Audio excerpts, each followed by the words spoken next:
Kapuso nagapanagiya sang pusil nga gingamit sa suspect sa pagtiro patay sa anay punong barangay sa Tigbawan na tumod na sang IPPO. Ini ang gintutukan ni John Sala.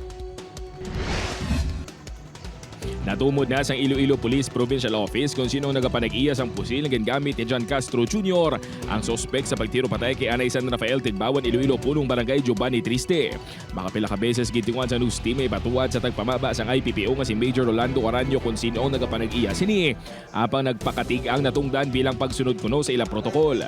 There are raw information. That is why nga we need to validate. Sa subong of course, hindi kita makamention kung sino na ang mga persona nga mga ano kay hindi man kita gusto nga ma-jeopardize, no? Kag di ma-violate man naton ang ilaman niya kinamatarong. Manunuman niya sa extrajudicial confession ni Castro, ginpahayag sini nga nagsumalangay sila ni Triste kag may komosyon nga natabo sa tunga nila kag isang grupo sini.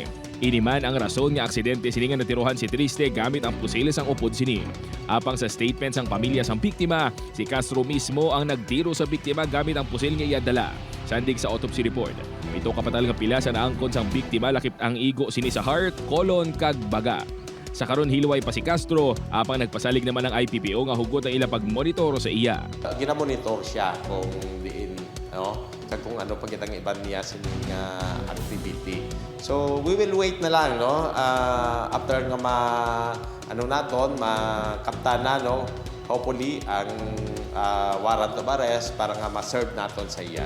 Upo kay Hans Desierto, John Sala, One Western Visayas.